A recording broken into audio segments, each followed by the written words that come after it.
What do Anna Wintour, Elon Musk, and Richard Branson have in common? They're all networking ninjas. Anna Wintour started her breakthrough role by connecting with Richard Neville.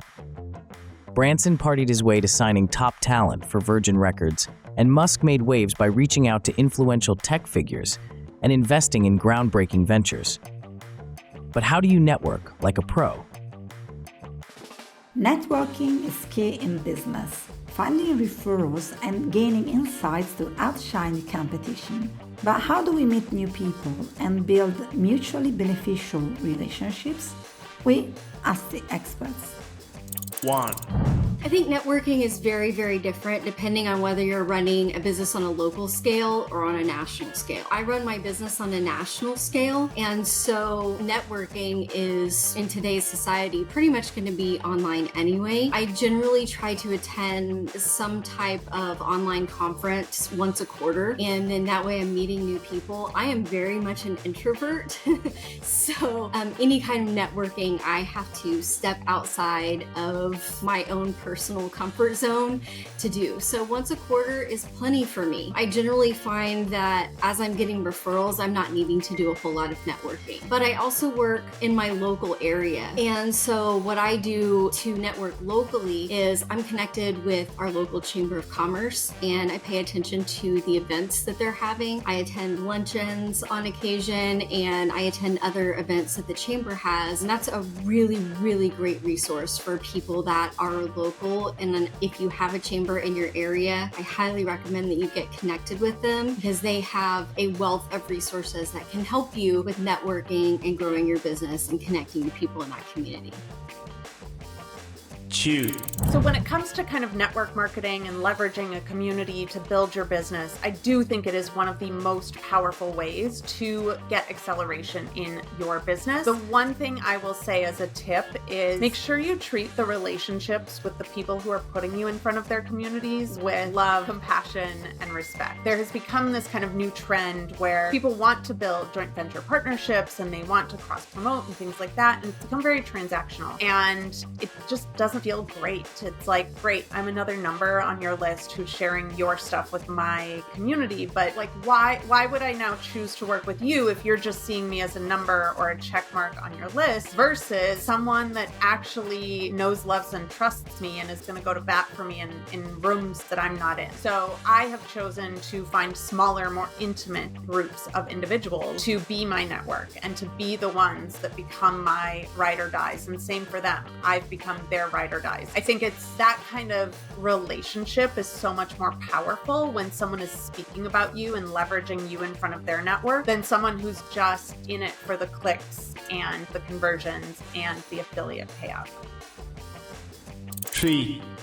So networking for me has been huge from the very, very beginning of my business. My very first client came from network marketing. I gave a talk to a group of women entrepreneurs and women business owners and about marketing tips for small business. And someone came up to me after the talk and said, "Oh my God, everything you talked about, I want help on. I'm not good at it. Can you help me? I have a friend that just started a business. He needs your help too. Can you give me a business card and I'll send him your info?" I think networking is so important because, there's a saying that your network is your net worth. And for me, I think that's been absolutely true. So many of my clients come from relationships and word of mouth. If you're not naturally a good networker, I think there are things you can do to be better at it. A lot of events, because you register online, you can look and see who else is coming, and you can do research before you go to the in-person event and look the people up online, check them out on LinkedIn, figure out who you want to meet and what it is you want to learn about them. And if you're nervous to do it by yourself, you can find other people like a networking buddy to go with you to the event. And, sometimes it's just easier when you're with somebody you're comfortable with to approach somebody and say to them, it's so great to meet you. I want to introduce you to my friend. And so it's more of a conversation versus feeling like you're doing something more robotic, that it just feels fake. I think when networking works, it's a natural conversation. You're not pulling out your resume or pulling out your brochure and shoving it into their face. You're asking thoughtful questions and you're having a very normal conversation. And then you can ask them for a card and follow up after and say, it was great meeting you. If you and I met at a networking event, we had a brief conversation. I'd love to follow up the next day. You send an email and say, it was so nice meeting you. Meet for a cup of coffee. I'd love to keep discussing XYZ. And then you send them something, maybe an article that discusses something you were talking about. Maybe you invite them to an event that you thought they might enjoy based on something you heard them say. I think it should be very natural, not forced. I think where it gets uncomfortable is they feel like they have to be on a script or they feel like they're pushing. Networking is not about pushing. It's a give and take.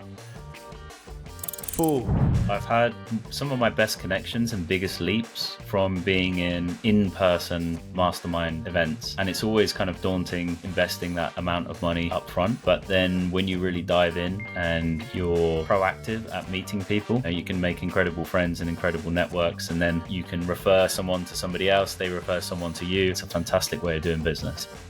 5.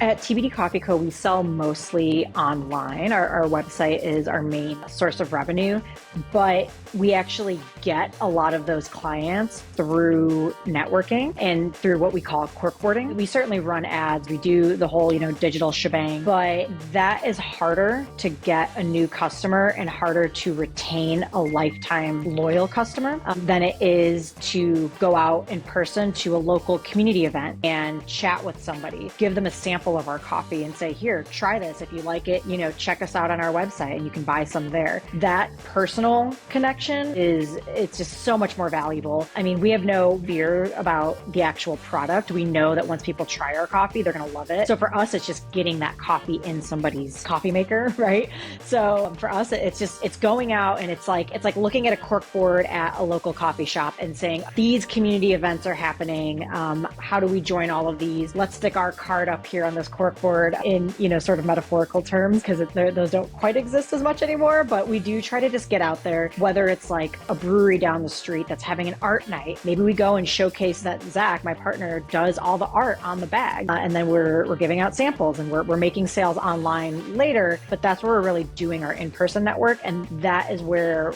we're getting those lifetime customers and the people that get to know us and get to know why running this business is so important to us and get to know that we are very much proponents of like sustainable farming, and we make these really important connections with farmers and things that matter to people that are similar minded to us. Those are the people that we're meeting in person that are going to come to our website, purchase and keep purchasing, sign up for a subscription and be our lifetime customers.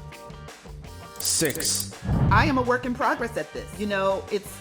So I want to say, look, I'm learning as I see people who do it and do it seamlessly and effectively. Ask them, tell me how. So the thing I think is a definite do is to make sure that your network knows not just who you are, but what you do, that they can re-articulate it. And so that can be done in a few different ways. You and all of your social channels or your website or your whatever, if you've got a tagline or your elevator pitch or your brand statement that you have, make sure that it is easy to read, easy to understand, easy to find. Make sure when you speak to them, it's there. If you're somebody who has a business card, be it tangible or virtual, make sure it's there. The important thing about the network is, of course, 50% of it is, hi, I'm here, this is what I do, I'd like opportunities. But the other 50% is frankly them being able to share that information with somebody when you're not there. So when we make it hard for people because, it's inarticulate, we're saying a lot, we're trying to boil the ocean, and it's hard for people to say, well, this is what they do, I think.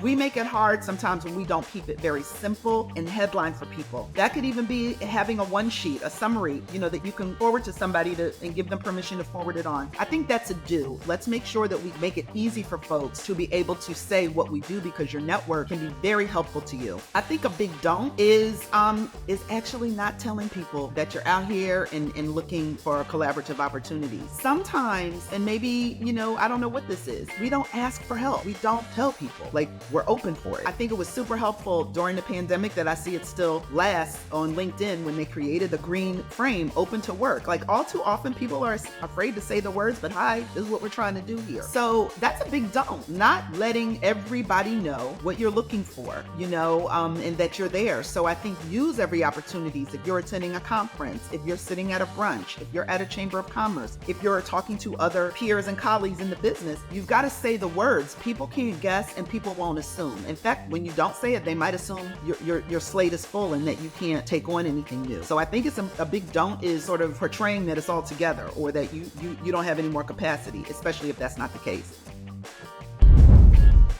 The Best of Business Show is brought to you by the BASA Awards. The BASA Awards exist to recognize, reward, and promote exceptional small businesses. We run 4 award programs: Best of America, Best of Australia, Best of Canada, Best of UK. Remember, it's strictly for small businesses only. Nominate your business today.